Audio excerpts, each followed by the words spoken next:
I don't like brea. I just freaking destroyed 2 crickets, and I feel bad.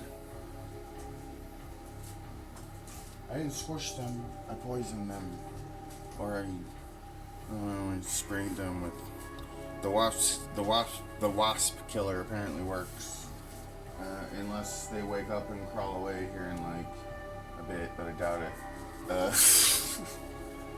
Freaking things.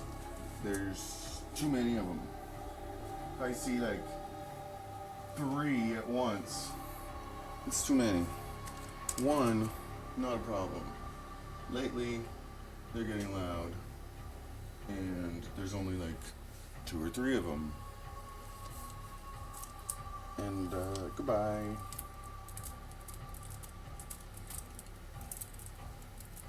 Sorry, little land shrimp.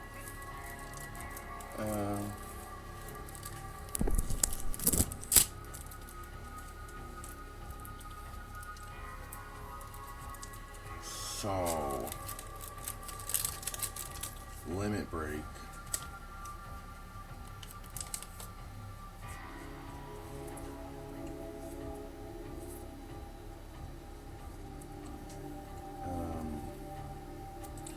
Is going in Sapphire.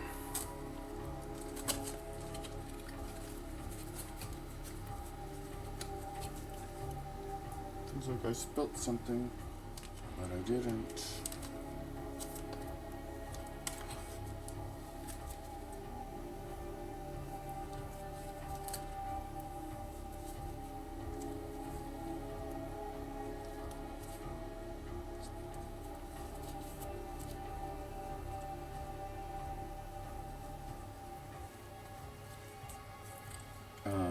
Yeah.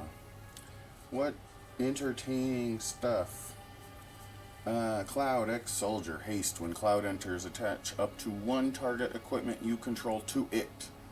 Whenever Cloud attacks, draw a card for each equipment attacking creature you control. Then, if Cloud has power 7 or greater, create 2 treasure tokens. Freaking complex.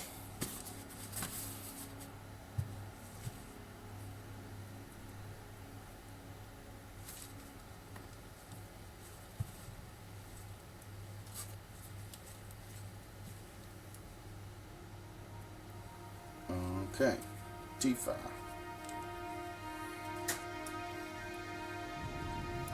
Ooh.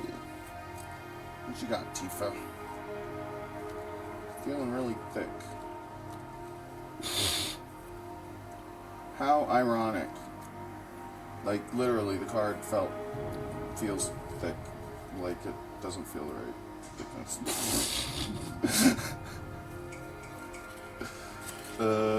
What? Wizards, what are you doing? It's like a freaking 1,000th of a millimeter too thick.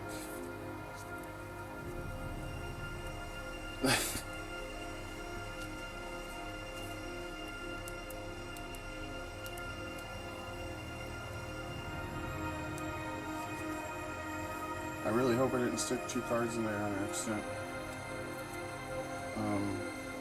Melee. Whenever this creature attacks, it gets +1/+1 until end of turn for each opponent you attack this combat. Whenever 1 or more creatures you control with power 7 or greater deal combat damage to a player, untap all creatures you control. If it's the first combat phase of your turn, there is an additional combat phase after this phase. What? So you get 2 combat phases with this card? Or was there always 2 combat phases? Oh. Oh, there's always 2, like, play mana phases. Oh, there's... Okay, so you get 2 combat phases. Interesting!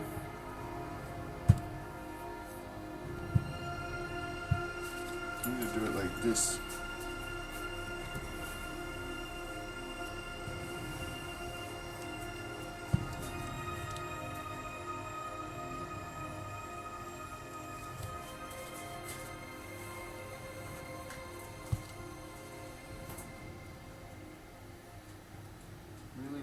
putting them there. Put it in the middle.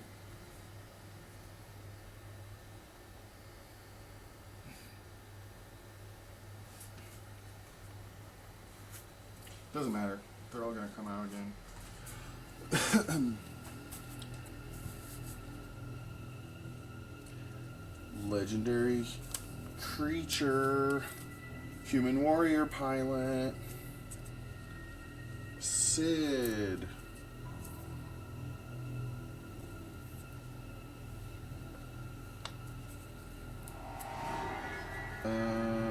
Equipment and vehicle spells you cast cost 1 less to cast.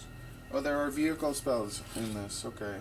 I was wondering because I was like, wouldn't it be cool if they had airships come out with Final Fantasy?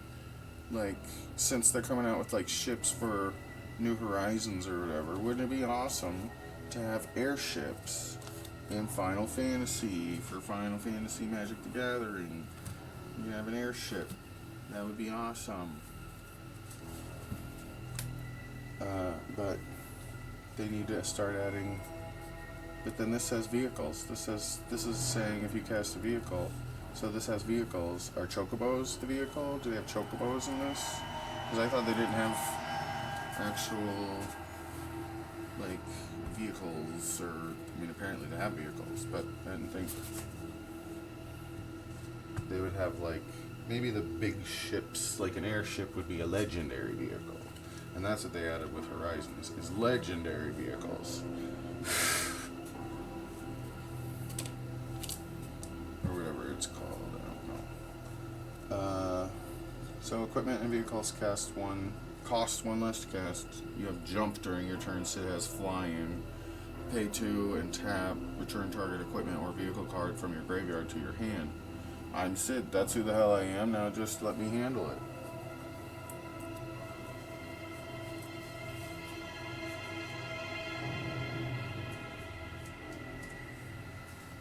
Cloud's Limit Break is a core.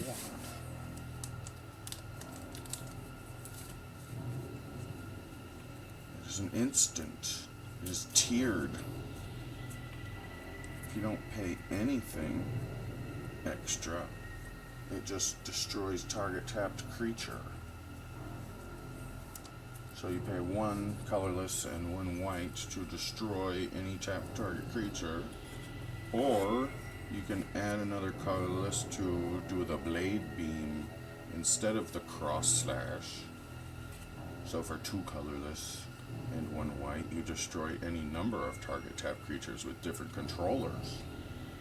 Or you can pay 4 colorless and 2 white to do an Omni Slash, which destroys all tapped creatures. Gnarly. That's pretty dope. A card with 3 different casting costs and 3 different but they could have just tabbed the casting cost up here, like instead of, it could have just been like, I don't know though. This works. Might have been some other way to do it. But tiered is okay. Or what is, yeah, choose 1 additional cost. It's not tiered, or it's kind of tiered. Tiered reminds me of like staged. Like if something was tiered, it would come in stages.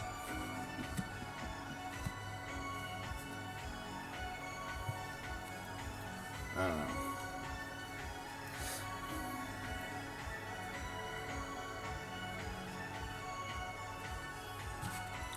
Who's next? Elena?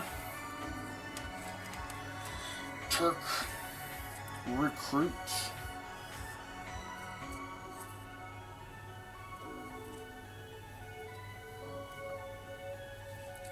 Elena is a legendary creature, human assassin. When Elena enters, return target non-assassin historic card from your graveyard to your hand.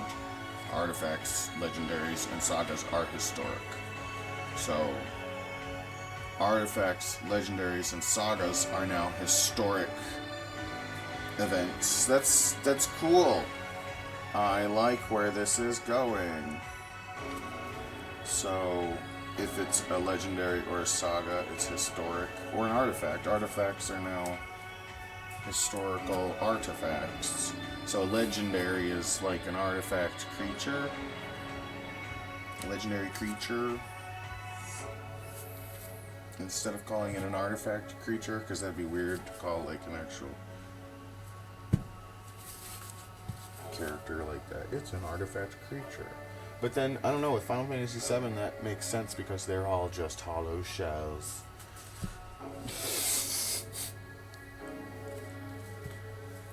Texture rendering jokes. All of you, you're just hollow shells. It's just a video game.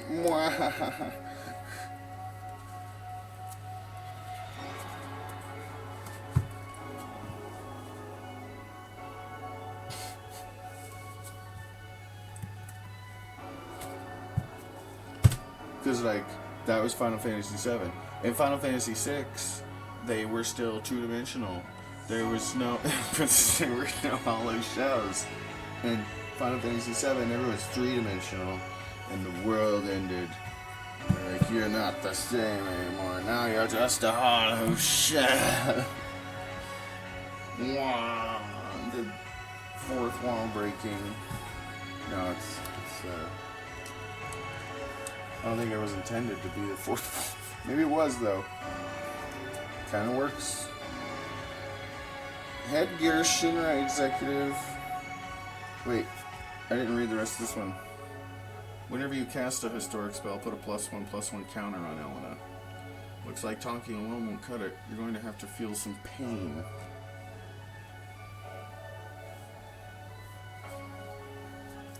Then we've got Heidegger, Shinra Executive.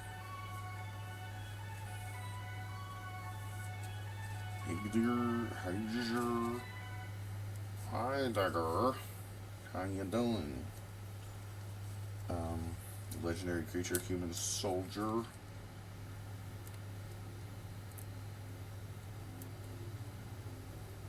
I guess that's what you could do, is when you have decks like this, you could just try to play, like when you have characters that are like enemies, then you can just like roleplay the game. Be like, haha, looks like we meet again. and then you could also like make up situations where allies get into arguments and start fighting each other. Like, oh, looks like someone's not... That's why I think this is so popular. Because, like, hey, it's actually role-playable all of a sudden, because these characters have backstories that everybody knows. It's like... Did I read what it said? No. At the beginning of combat on your turn, target creature you control gets +X/+0. Oh, that reminds me, there was this card I read last night that had X and X, and it was like, no, you just have to pay X twice. Like, the cost of the card is X times 2, but the +1/+1 counters are just 1X.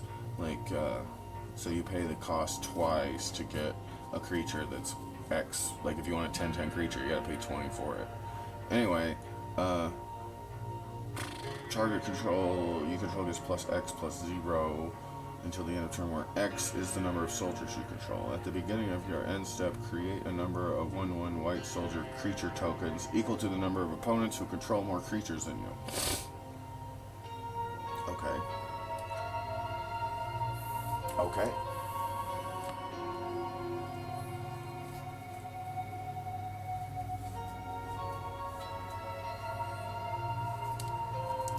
Next.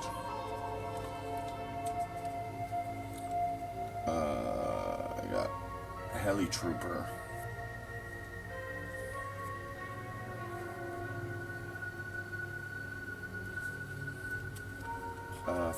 Creature, human soldier.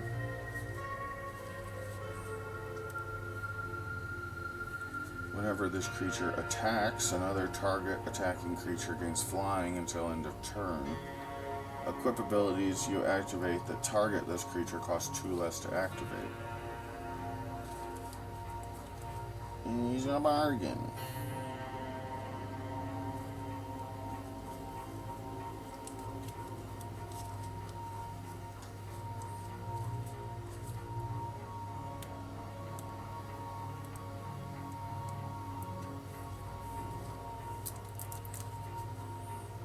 I kind of want to like weight it down, and then while I'm sleeving the next one, it can just sit under a weight.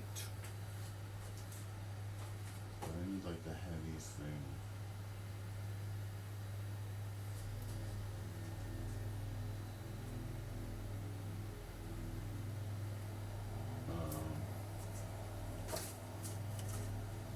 Where are they?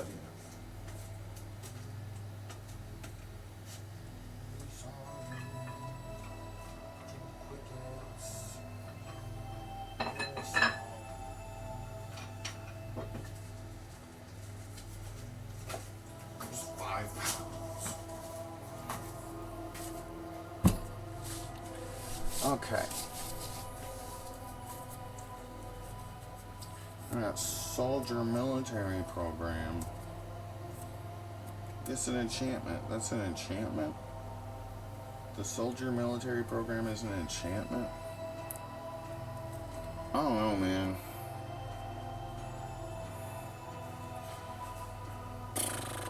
At the beginning of combat on your turn, choose one. If you control a commander, you may choose both instead.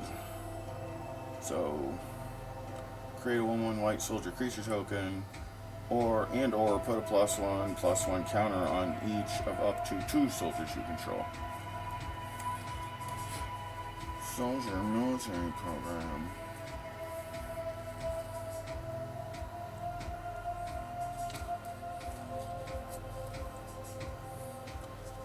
A program is an enchantment. I suppose orders are chanted.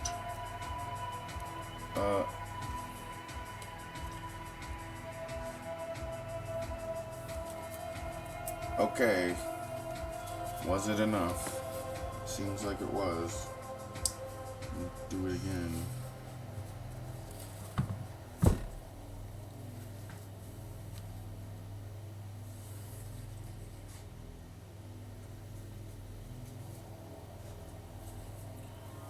Ultimate magic, holy. Instant. Permanents you control gain indestructible until the end of turn. If this spell was cast from exile, prevent all damage that would be dealt to you this turn. Foretell, 2 colorless and a white. During your turn, you may pay 2 colorless and exile this card from your hand face down. Cast it on a later turn for its foretell cost. Okay, so you can foretell to cast it from exile.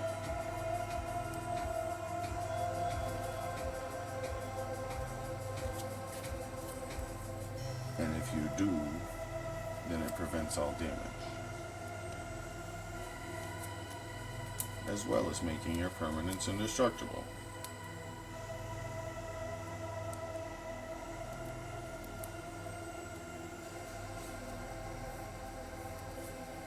Neat. Next. Oh, it's stuck. Oh, it's stuck to the thing. That's perfect. You're neat. On the yarn, they're still so fun. It's actually worked quite well. Just to get the air out. The initial press. What do we got? Avalanche of Sector 7. I freaking hate these sleeves. I can't remember.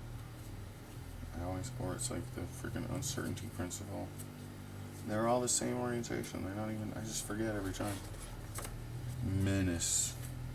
They're a menace.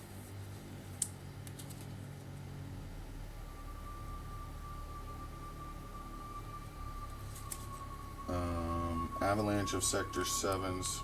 It is a legendary creature with */3. Avalanche of Sector 7's power is equal to the number of artifacts your opponents control.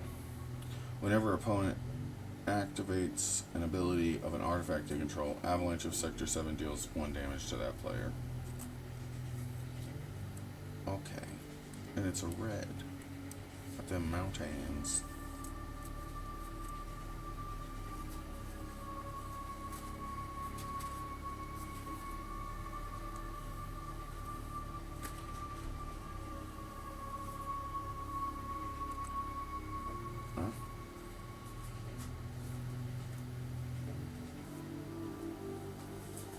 Cat sit. Fortune teller.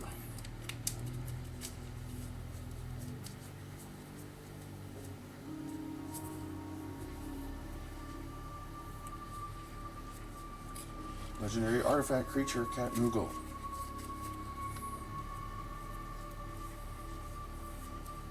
So this is historic because it's an artifact. Is it an artifact? If it's an artifact creature, it's still an artifact. So this is historic. Well, it's also legendary. So legendary artifact creature. Cat Moogle. Lucky slots. At the beginning of combat on your turn, scry 1, which is looking at the top card of your library and putting it on the bottom if you want.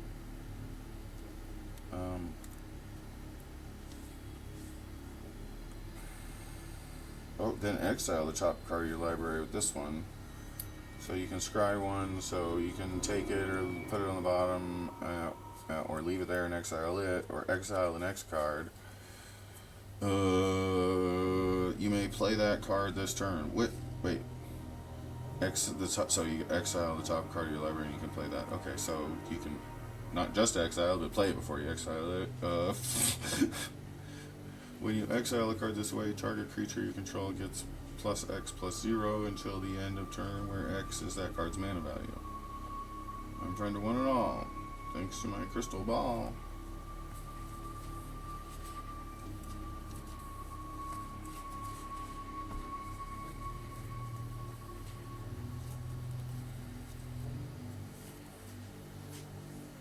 That's not the same card. That's the last one. Summon Kujata.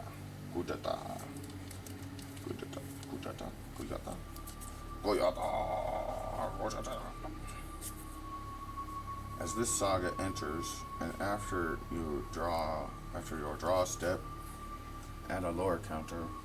Sacrifice after 3. Oh, because it's a saga. We know all about sagas. They're like freaking overpowered cards that self-destruct after morphing a few times. This one actually has 3 different stages. The lightning stage is the first stage. The creature deals 3 damage to each of up to 2 target creatures. Second stage, next turn around, you can attack with ice. Up to 3 target creatures can't block this turn. And third time, you fire, discard a card, then draw 2 cards. When you discard a card this way, this creature deals damage equal to that card's mana value to each opponent. And has trample and haste. This is 7/5. It's pretty scary.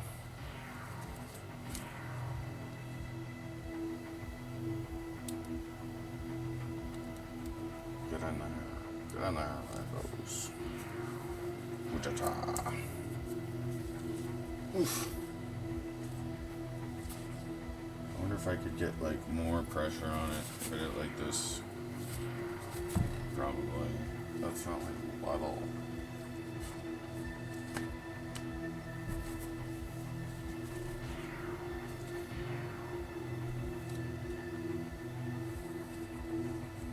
Try one.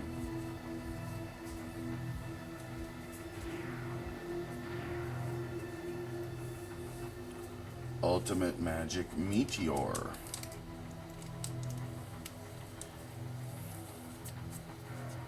Sorcery. Ultimate Magic Meteor deals 7 damage to each creature. If this spell is cast from exile, for each opponent, choose an artifact or land that player controls. Destroy the chosen permanents. Foretell for 5, colorless, and a mountain.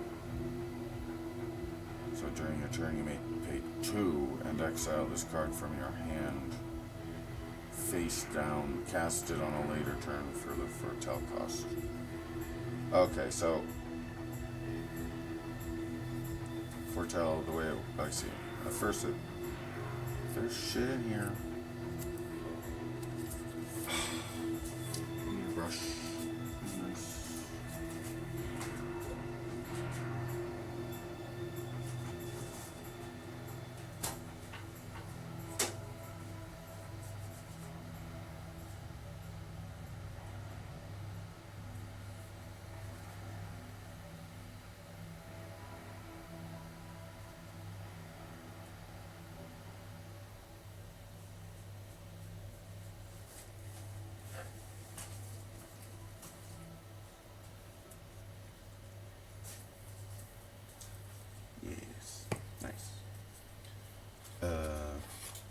Meteor deals 7 damage to each creature.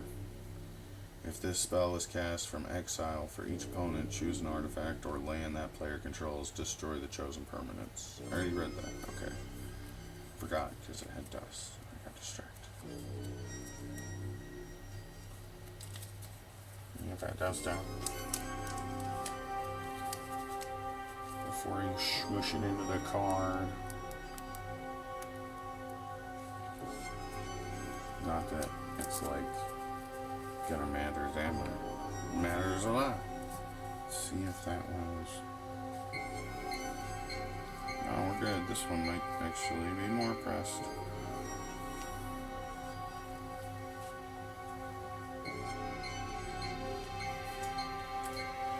Vincent, Vengeful Atoner. The Vengeful Atoner.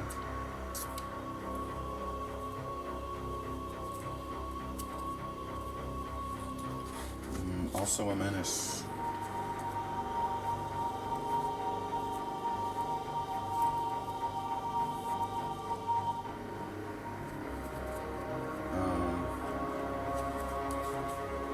Whenever one or more creatures you control deal combat damage to a player, put a +1/+1 counter on Vincent. Chaos. Whenever Vincent deals combat damage to an opponent, it deals that much damage to each other opponent if Vincent's power is 7 or greater.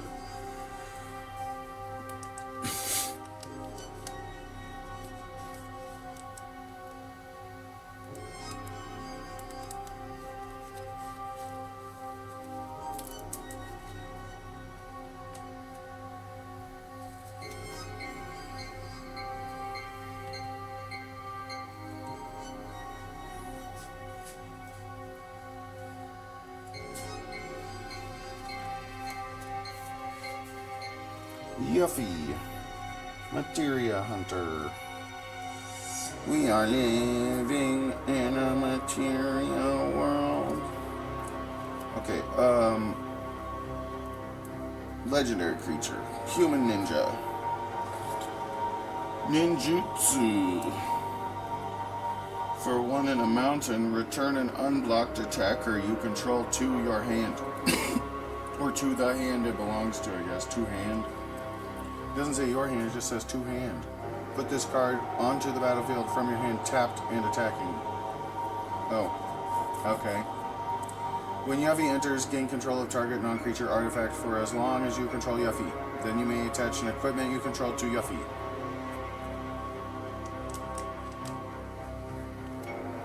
Okay.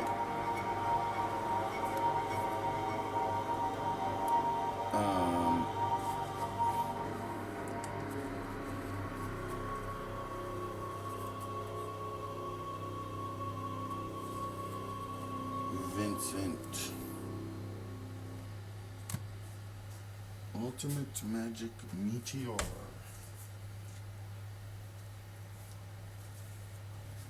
Oh, green cards. Who this? It's Buchanan, the Wise Elder. Bugenhagen. Bujinhagen. Bugenagen. Bujinagen. Bugenagen.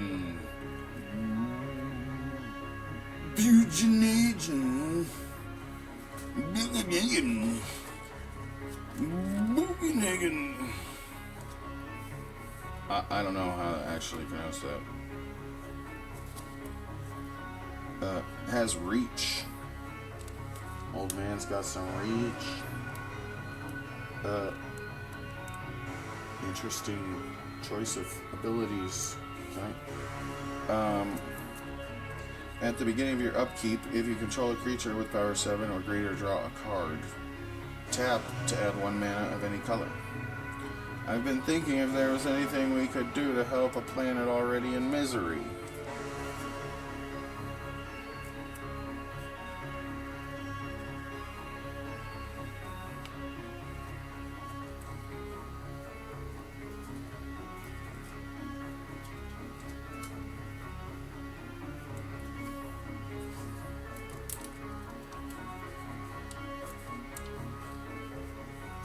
Live stream's blessing.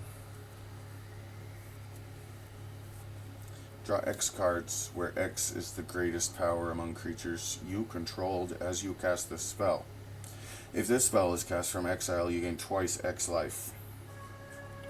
Foretell, 4 colorless, and the foretell cost is 4 and 1 instead of 4 and 2.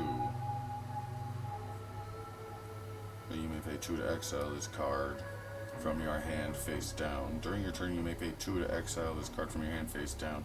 Cast it on a later turn. So you can pay 2 to put this card down, face down. And then you can pay 4 and 1 to actually cast it from exile face down. Instead of paying 4 and 2, you can pay 6 and 1. Which is 1 extra, but it also is like get it out of your hand without, like if you would otherwise have to discard it. It's pretty handy, I guess. Or an interesting way to make a card playable, like in some way or another.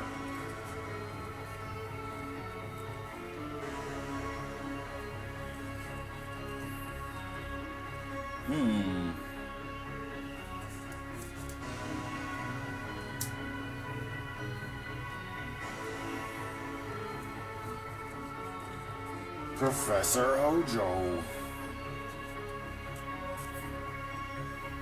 Legendary creature, human scientist. The first activated ability you activate during your turn that targets a creature you control costs 2 colorless less to activate. Whenever one or more creatures you control become the target of an activated ability, draw a card. This ability triggers only once each turn. Like, there's just these creatures with these, like, enchantments on them already, is all it is. It's like, these are, like, in order, like, you've got this singlet style gameplay where there aren't a bunch of cards, so you're not going to have the ability to attach a bunch of auras to your creatures. So, like, they put them on them just default. But this thing only costs 2.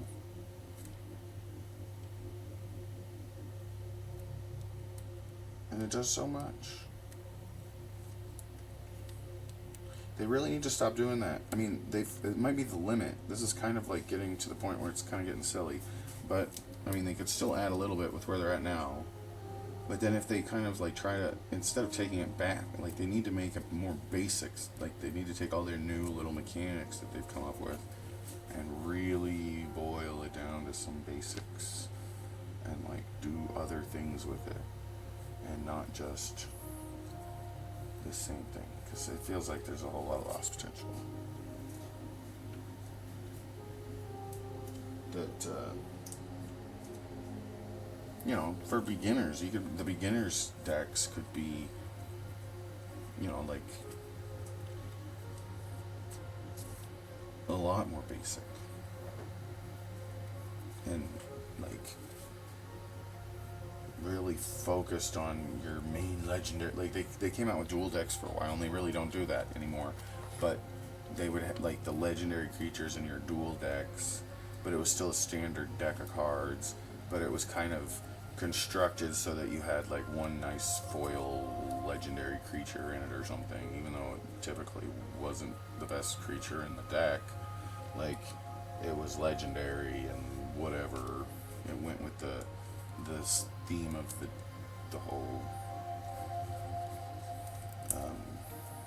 artwork on, like, but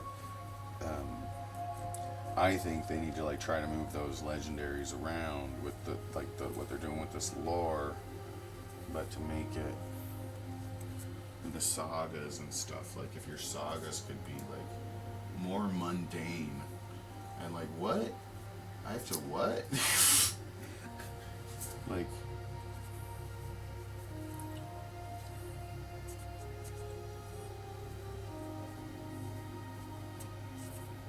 situations where you might have to like cast creatures on yourself, kill your own creatures,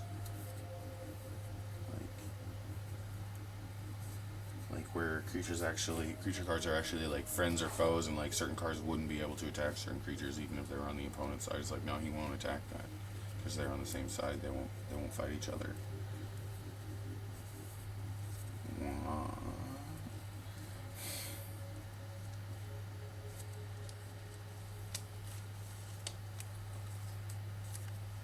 And just like basic Dungeons and Dragons scenarios. And when I'm saying like basic Dungeons and Dragons scenarios, I mean like before you're even getting into the books, you're like learning how to systematically like roll out every little thing you're doing, to like detail, to be more imaginative, to actually create imagery and use your imagination for a game like D&D. You have to have a more free-form version of it where there's no character sheet. All you're doing is like flipping a coin to decide whether or not your actions succeed or fail, so that you can get more actions role-playing. Like, you have to be able to generate like images of what's going on in your quest. Like you have to walk around, you trip over a log and hurt your knee, you're bleeding, what do? It's like, how much am I bleeding? Not that bad. Well, I just keep walking. Okay. Like stuff like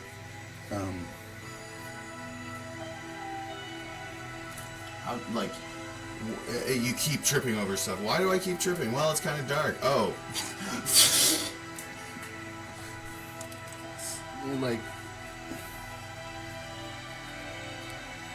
being more observant, not just role-playing your own actions, but role-playing like the sensing into the world that's being role-played. Like, you can't just act, you have to question, you have to be curious and ask questions about the world and give the feedback. It's that whole negative feedback. Like, it's not just you doing things, you have to actually be curious. And as someone who's creating that role-play scenario, like as the dungeon master, you have to be open-ended enough to let the world kind of emerge on the creative foundation that the players are being curious toward it. Like, wherever the curiosity is going, like, you can draw the picture from there. And when you think about that in the most basic sense, a game like Magic, just making a set based around that kind of gameplay between two or more people, and maybe having a dungeon master kind of deck and changing the rules a little bit. Did I read that card? I have not been reading the cards. I always do this. I start rambling and I forget to read. What did I not read? Did I not read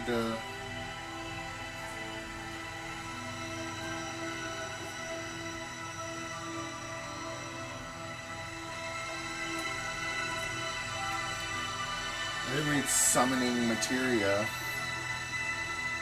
You may look at the top card of your library at any time, As long as this equipment is attached to a creature, you may cast creature spells from the top of your library.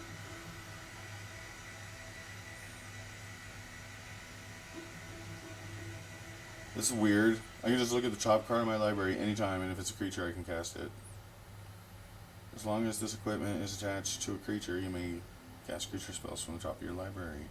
Equipped creatures get +2/+2. The equipped creature of this card is +2/+2, has vigilance, and tap to add 1 forest. So you get a free forest every time you tap. you tap to add forest, and it doesn't actually. It's not a +2/+2 with vigilance. Oh wait, no, that's the what? What? Equip for 2. I don't understand. I'm confused because I've got 2 cards in my hands. I didn't read any of those other cards. Like this one. Why do they call her Aerith? I hate that. There's no TH sound in Japanese. The original is like, go away. There's no Aerith. Erisu. Erisu.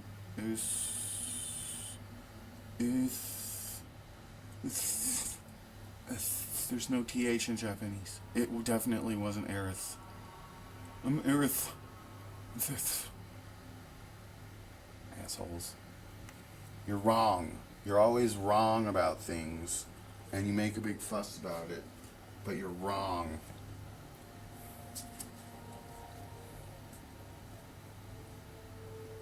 That doesn't go in that sleeve.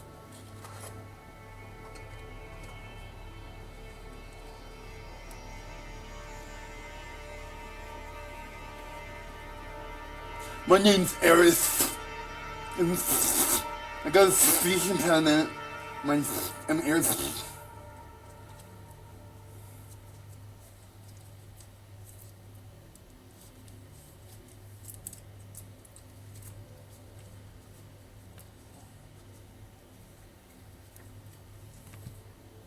I didn't read Barrett either.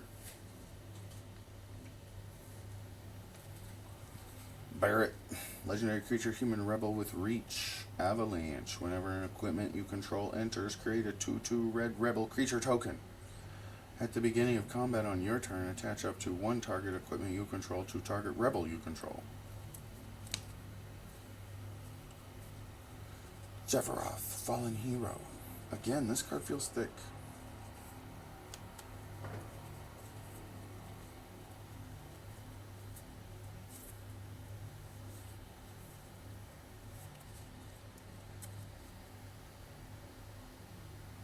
Genova cells. Whenever Sephiroth attacks, you may put a cell counter on target creature until end of turn. Each modified creature you control has basic power and toughness 7/5. Equipment, auras you control, and counters are modifications. Equipment, auras you control, and counters are modifications. The reunion, for 3 colorless, sacrifice a modified creature. Return this card from your graveyard to the battlefield tapped.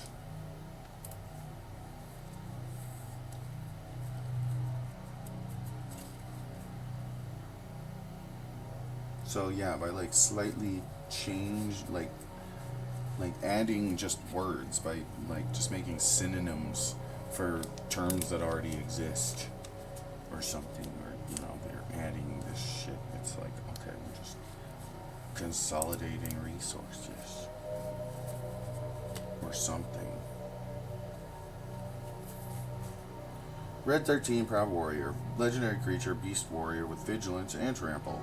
Other modified creatures you control have vigilance and trample. Cosmo Memory. When Red 13 enters, return target aura or equipment card from your graveyard to your hand.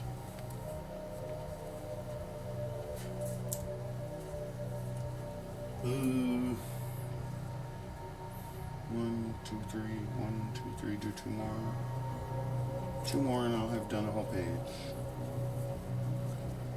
So this is Conformer Shuriken.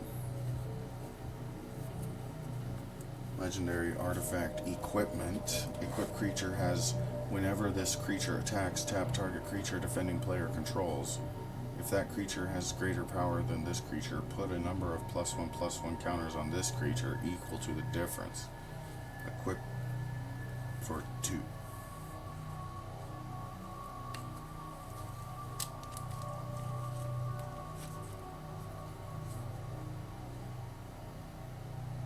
So it's an artifact equipment that costs 2 to put down, and then you can equip it for 2. 2 more. 1 more. This last one I'm reading. The Wrecking Ball Arm.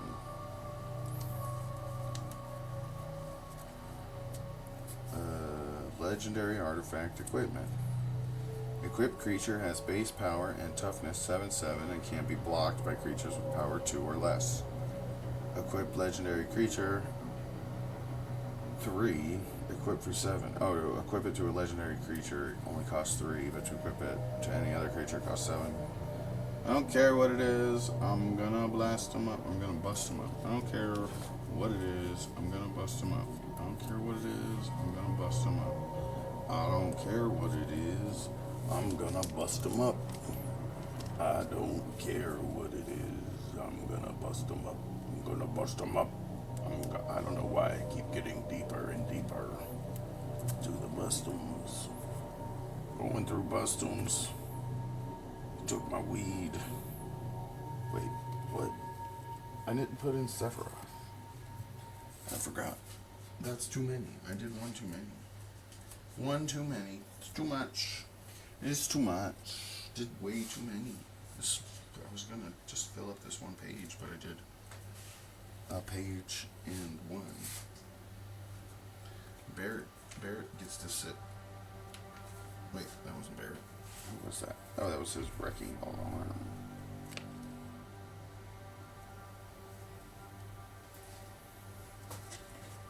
Gotta paint. One whole page. Tis a page.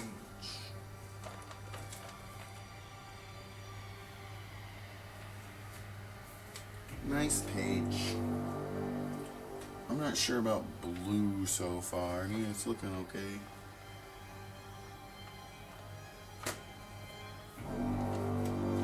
Sapphire, the sapphire sleeve, very blue-green.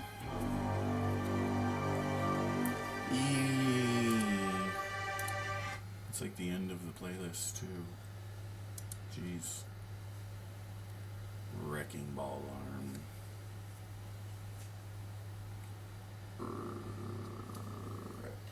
I kind of want to open the booster, but I'm going to do it last.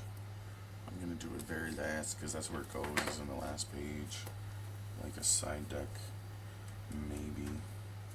If they're even usable with this set. These decks are so big. It's freaking commander decks. And it's like all different cards. Every single card is different except for the basic lands. It's just like... they're expensive, but it's almost worth it because you get so much of, like, as long as you want that freaking commander deck. Like, I wanted all the Final Fantasy commander decks, and so now I have all these Final Fantasy commander cards, and it's gonna make all my commander decks kind of potentially Final Fantasy-ish. Because it's what am I gonna, I'm not gonna, there's only like a handful. I mean, I kind of want all the, like the Bloom Burrow seems cool. I kind of want to pick at least one of those up, but then kind of all of them.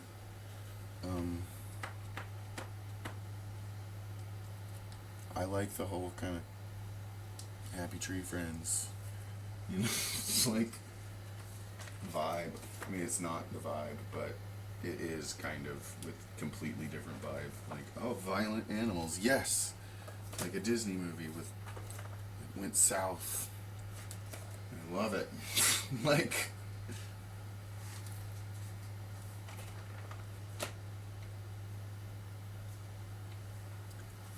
but man, it doesn't really. I mean, it looks good, but then at the same time, it's like, I don't know. I'm still getting used to it. These Final Fantasy cards are actually kind of like a nice in between. Like, they still feel like classic enough Magic cards, and the new editions are like, it's not so bad. They still look like Magic cards. They're not like so different. But then like the collectors with like full art and foils and all that stuff, or the basic lands are probably the most offensive of everything. It's like these full art basic lands I don't like the most. Even though I like them, I still think they're good, and I don't mind that they look so different. And I mean, if you wanted, you could trade them out for something that looks more like every other card in the deck. That's the thing that bugs me about them, is it's like, but they look different now. They look too different. They look like, but then that's okay. I don't mind it because it's like, but then it's like, I feel like there needs to be room for, I don't know. They need to have more. If they're gonna fill up the whole page with art for that one, they could do more. You could do so much, so many different lands. It could be like create like maybe not so many, but like different angles on the same one. I kind of wish they lined out like they made puzzles, like a set of mana. Actually, if you put them out, they formed a bigger picture. Like if you had four, it would form a bigger picture, and if you could do something with that strategically, like if you had four of the same mana and made the bigger picture, you could use it like an actual like world piece or something. Like you could add something to make it like its own battlefield, like isolated from the rest of the game with its own like creatures on it and like prizes for winning. Like you could like if you have a creature there that's your mana or something, you know, like I don't know. Something. Like there's a lot of potential.